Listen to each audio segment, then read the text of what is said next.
hello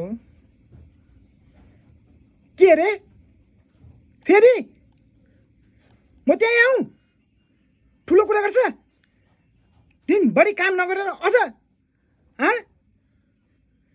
के अरे अझ